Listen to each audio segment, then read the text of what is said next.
बाकी थोड़ा बहुत इधर भी आ गया छीटा। त्राही माम त्राही मच गया। सारे देवता भगवान गोविंद के पास पहुंचे, महाराज हमारी रक्षा करो। बोले भैया देखो, हमारी तो ये आदत ना है कि मैं जहर पीऊं, भांग धतूरा खाऊं, यह आदत तो शंकर जी को है। बिन के पास चले जाइयो, लेकिन इतना ध्यान रखो, ये मत बताइयो कि किसने भेज रखी है। दोनों विनोद चलता है। सारे देवता गए भगवान भोलेनाथ के लिए, उनके पास हाथ जोड़ करके खड़ा हुआ, जटा कटा सब ब्रह्म स्तुति कर रहे हैं। नमामि समीशान निर्वाण रूपम विभुम व्यापम ब्रह्म वेद स्वरूपम। अनेक स्तुति की, रुद्राष्टकम किए, शिव सहस्त्रनाम किए, शिवतांडव किए। भगवान भोलेनाथ की समाधि टूटी। बताओ भैया आदेश करो। बोले महाराज आदेश नहीं, एक प्रार्थना निवेदन है। भगवान भोलेनाथ तो समझ गए कौन सी प्रार्थना है, बड़े प्रेम से बोल रहे हैं। ये ज्यादा कोई प्रेम से बोले तो समझ जाओ गड़बड़ है। मुंह पे कोई बड़ाई बहुत ज्यादा करता है, अरे भैया हम तो आपके हैं, अरे बताओ कोई जरूरत बता दे, तो समझो ये एक नंबर का हरामी आदमी है ये जरूरत पे काम नहीं आएगा। ऐसे लोगों से सावधान रहना चाहिए।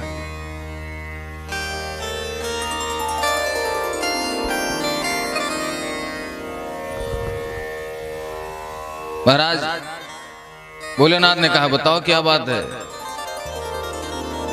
दोनों लोगों ने कहा प्रभु समुद्र मंथन से कालकूट विष की प्राप्ति हुई है और हम लोग चाहते हैं आप इसका पान कर लो।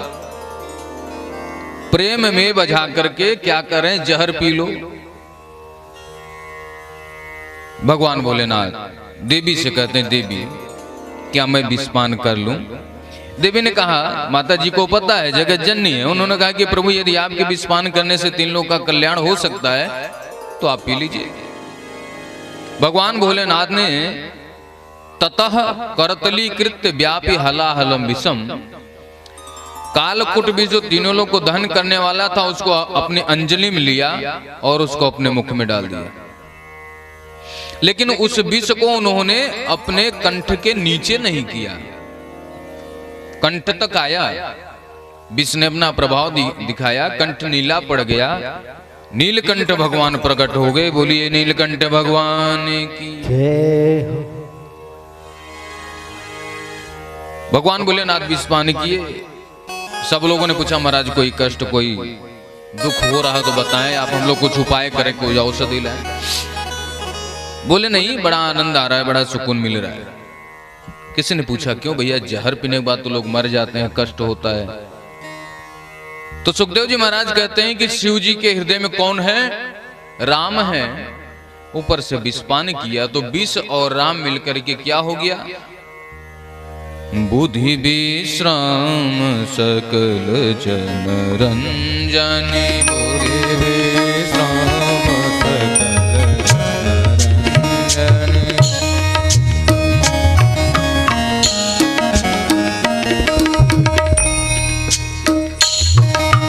बुद्धि विश्राम सकल जन रंजन। बुद्धि विश्राम सकल जन रंजन। राम कथा कलि कलु सभी भंजन। राम कथा कलि कलु सभी भंजन। राम कथा कलि कलु सभी भंजन। राम कथा कलि कलु सभी भंजन। बुद्धि विश्राम सकल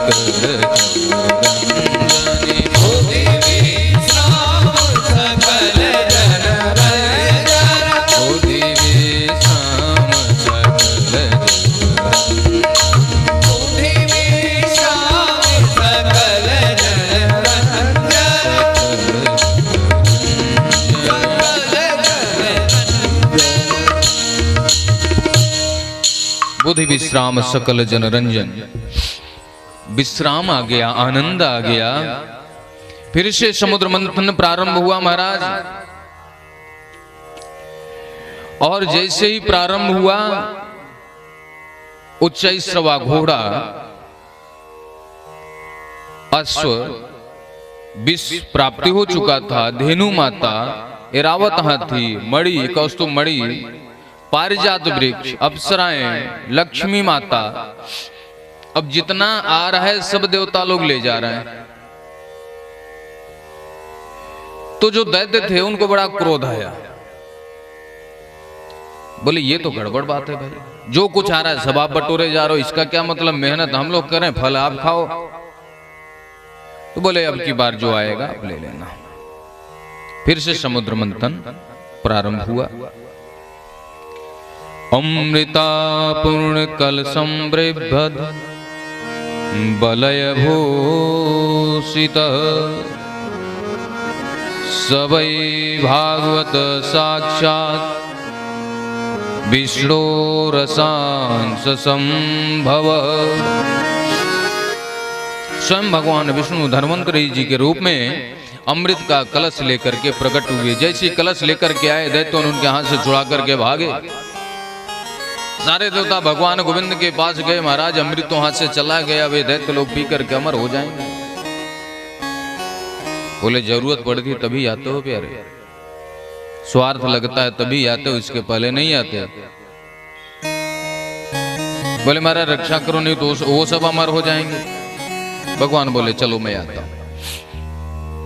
सुंदर सा रूप भगवान गोविंद ने बनाया, विश्व मोहिनी रूप धारण किया और थिरकते हुए नाचते हुए दैत्यों के पास आए।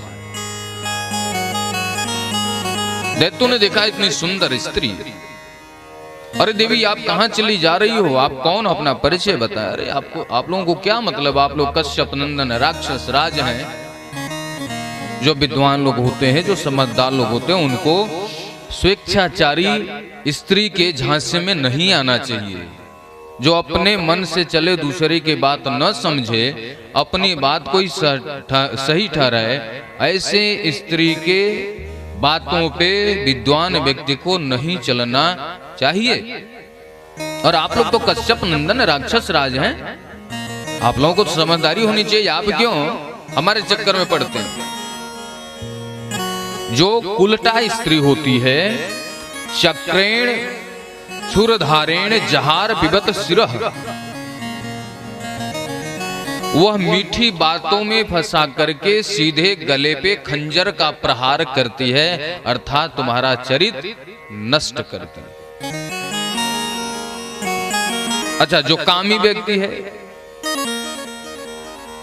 वो कितना बड़ा भी विद्वान हो, लेकिन यदि कामी है तो उसकी काम प्रवृत्ति जाग ही जाएगी, अंधा हो ही जाएगा। है तो कश्यप नंदन राक्षस रहा, लेकिन राक्षस है, कामी प्रवृत्ति है। तो कहते नहीं देवी आप तो मेरे साथ रहो, ऐसा लगता है विधाता ने आपको मेरे लिए भेजा। बोले मैं रह जाऊंगी, लेकिन मेरी भी एक शर्त है। कौन सी शर्त? बोले दैत्य और देवता दोनों मिलकर के समुद्र मंथन किए, हाजी किए हैं, तो हिस्सा दोनों को मिलना चाहिए। इसलिए दोनों लोग पंक्ति लगाओ, बैठो, मैं दोनों लोगों को बांट दूं अमृत, फिर मैं आपकी, आप हमारे। बोले हाँ मंजूर है। पंक्ति लगाई गई, एक तरफ देवता एक तरफ दैत्य। भगवान विष्णु मोहिनी रूप में केवल एक कटाक्ष दैत्यों की तरफ देख लेते हैं, उतने में वो आनंदित होते हैं। कुछ लोग, चाहे हमारी मां बहन हो, चाहे तुम्हारी मां बहन हो, है वो माँ और बहन है। कुछ लोग होते हैं अपनी माँ बहन को तो बड़े अच्छे निगाह से देखते हैं, बड़ा सजो करके रखते हैं, घर से नहीं निकलना, अकेले मत जाना। वही बगल से किसी की, दूसरे की माँ बहन आ जाए, किसी की स्त्री आ जाए, तो उसको निगाह गड़ा के तब तक देखेंगे जब तक वो ओझल न हो जाए। ये लोग पापी प्रवृत्ति के होते हैं। अरे माँ बहन समान होती है, ऐसा नहीं कि अलग अलग कोई है। जैसे मेरी माँ है वैसे वो भी माँ है, जैसे मेरी बहन है वैसे वो भी बहन है। एक दृष्टि से देखना चाहिए। ये जिसमें अंतर कर दिया तो उससे बड़ा पापी कोई नहीं हो सकता। ऐसा नहीं सोचना चाहिए कि दूसरी बहन है तो उसको हम दूसरे निगाह से देख लें।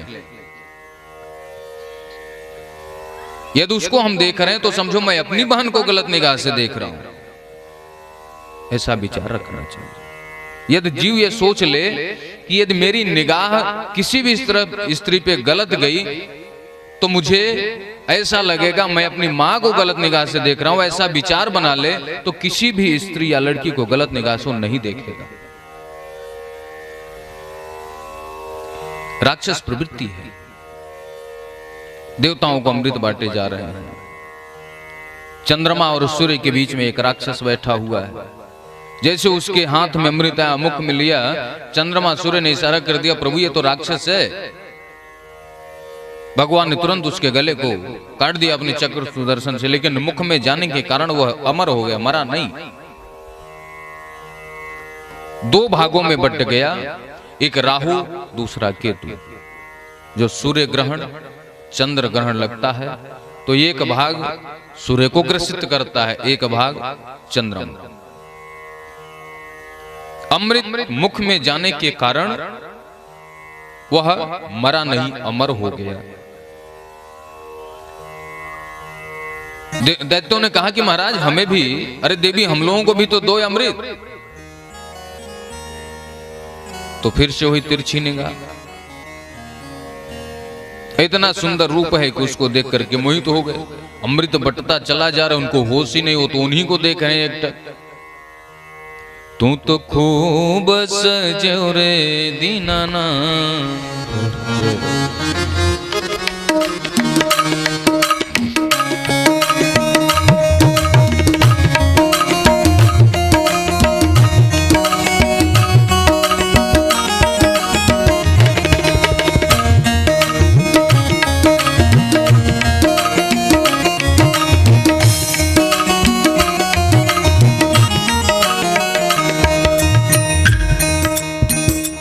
तू तो खूब सजो रे दीनाना।